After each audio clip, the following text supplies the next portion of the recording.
अभी बात चल रही थी विष्णु जी की, तब तक नारद जी आए।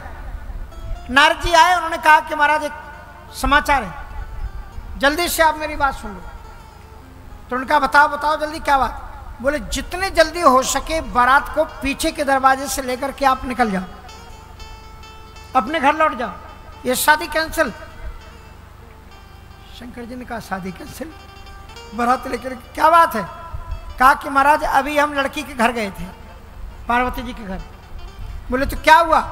बोले हमने वहां जाकर के देखा कि जो तुम्हारी सास है, जो लड़की की बेटी है, उसने साफ साफ कह दिया है कि चाहे कुछ हो जाए मैं इस लड़के के साथ में अपनी बेटी का विवाह करूंगी नहीं। उसने साफ मना कर दिया है, कह दिया है कि तुम सहत गिरते गिरो पावक जरो जलनिधि में परो, पार्वती मैं तुम्हें लेकर के पहाड़ से छलांग लगा दूंगी, समुद्र में गिर करके आत्महत्या कर लूंगी, आग लगा के मर जाऊंगी, लेकिन ऐसे बौरे और पागल भर के साथ में अपनी बेटी की शादी में कभी नहीं करूंगी, चाहे जिंदगी भर मेरी।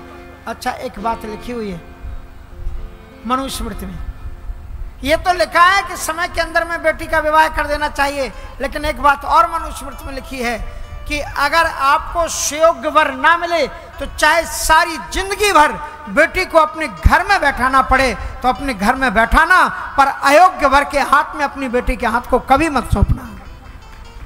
कभी कभी बेटियां इतनी भोली होती हैं कि वो अपनी ससुराल में दुख उठाती रहती हैं और अपने दुख को माता पिता तक कहती नहीं, और स्थिति ये होती है कभी उन्हें जला दिया जाता है या वो खुद जल जाती है। इसलिए अयोग्य वर के हाथ में कभी भी अपनी बेटी का विवाह मत करना। बेटी तुम्हारे जिगर का, हमारी सारी शास्त्रों की पूरी बातें तो पढ़ो, उसमें ऐसे ही नहीं लिखा है कि समझ करो, ये भी लिखा है कि अगर योग्य वर ना मिले चाहे सारी जिंदगी भर अपने घर में रखना पड़े, बेटी का अयोग्य वर को विवाह मत करना। शिव महापुराण में तो बहुत सुंदर प्रसंग है, लेकिन समय नहीं। अनरण्य की कहानी,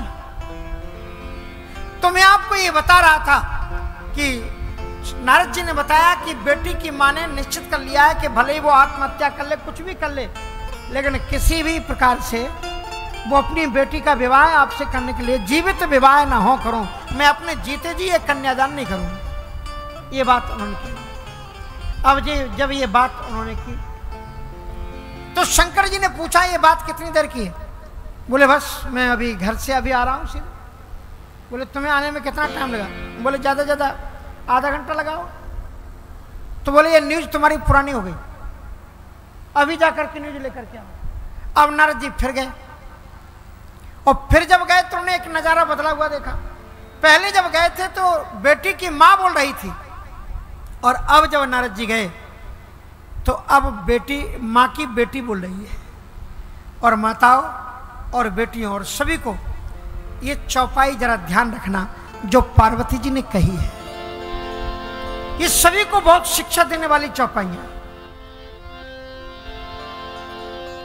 अपनी मां को दुखी देख करके पार्वती जी ने अपनी मां को समझाया कि कर्म लिखा जो बावरी ना हूं तो कहती दोष लगाइए काहू। कर्म लिखा जो बावरिया हूं तो कहती दोष लगाइए काहू।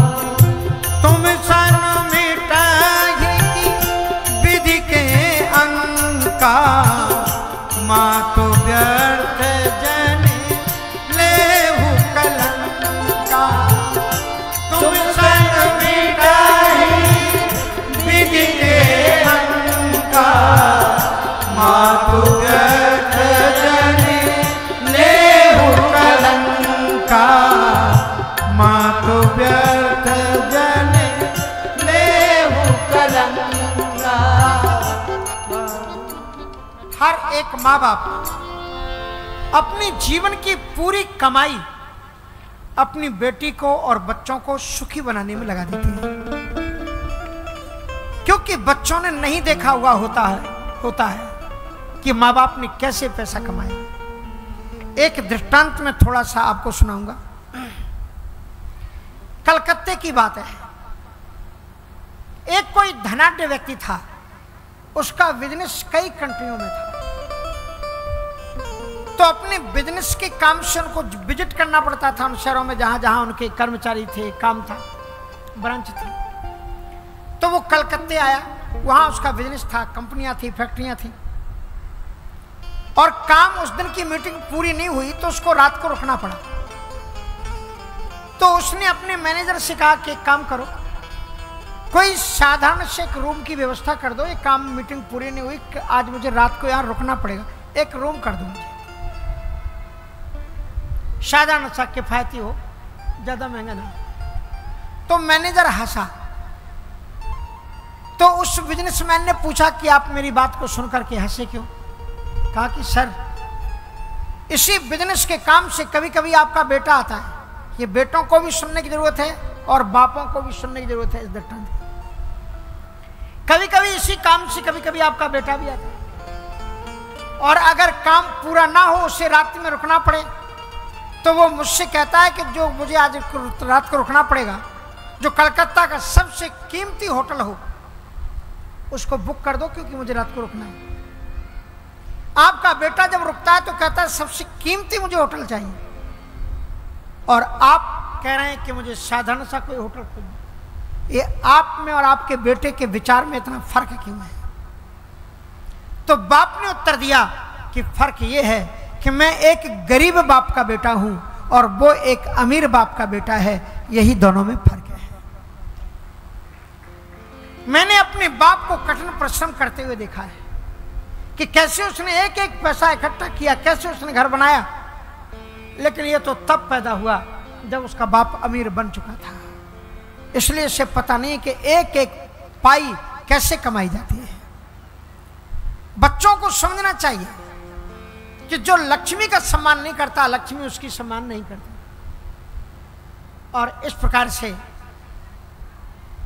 ये पंक्तियां पार्वती जी की बड़ी महत्वपूर्ण है। हर एक माँ बाप अपनी कन्या के विवाह में पूरी धन लगा देता है, अच्छी से अच्छी चीज देने की कोशिश करता है, फिर भी क्या अमीरों की बच्चियां ससुराल में सुखी हैं? मैं गरीब की बात नहीं करता। लोगों को लगता है कि अमीर की बच्चियों को खूब दहेज दिया जाता है, खूब पैसा लौटाया जाता है, उनके बच्चे खुशी होंगे। क्या अमीरों की बेटियां सुखी होती हैं? मैंने अरबपतियों लोगों को भी देखा है, मेरे शिष्य हैं, कई लोगों के घरों में जाता हूं, कई लोगों के घरों में ऐसी समस्याएं होती हैं कि किन्हीं परिस्थितियों बस उनके पतियों ने उन्हें छोड़ दिया होता है। धन के कारण पहले तो विवाह हो गया, बाद में उनके रंग रूप किसी भी स्थिति में जाते हैं, और उसके बाद में उनके विवाह टूट जाते हैं। धनाढ्य अरबपति खरबपति लोग हैं, उनके घरों की स्थिति है। इसलिए हम किसी के भाग्य को नहीं लिख सकते। आपके माँ बाप आपकी मदद कर सकते हैं, आप अपने बच्चों को मदद कर सकते हो। आपके जीवन को सुखी बनाने के लिए आपका धन काम नहीं आएगा, ये राम की कथा काम आएगी। इसमें जो परिस्थितियां बताई गई हैं, उनमें जो शिक्षाएं दी गई हैं, उनको आप अपने जीवन में उतारो। रामचरितमानस पढ़ते तो राम तुम्हें भी बनना होगा। चलो राम के पद चिन्हों पर अब इतिहास बदलना होगा।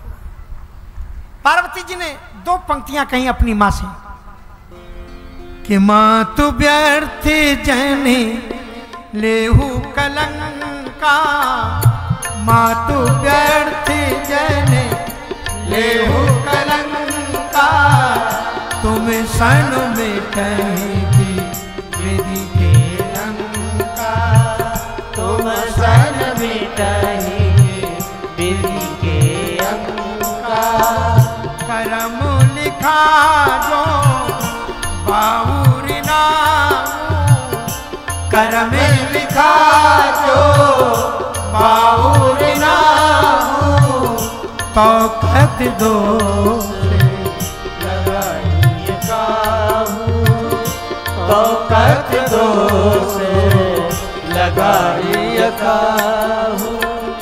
माँ रोती हुई माँ के आंसुओं को बेटी ने पहुंचा,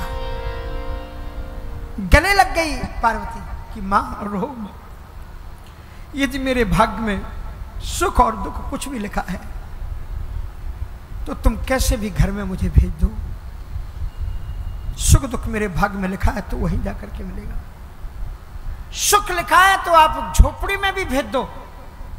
ऐसी तमाम पत्नियों को मैंने देखा कि जिन्होंने पतियों के जीवन की दिशाएं बदल दी। आज अमीरता के साथ में पति के विचारों को पत्नी मानती है, पत्नी के विचारों को पति मिलकर के घर बसा लेते हैं, अलग घर बसा देते हैं। और कुछ लोग होते हैं तो दुख सुख जो लिखा लार हमारे जाओ जहाँ पाओ, जो दुख सुख हमारे भाग्य में लिखा है जहाँ जाएंगे वहीं पर पाएंगे।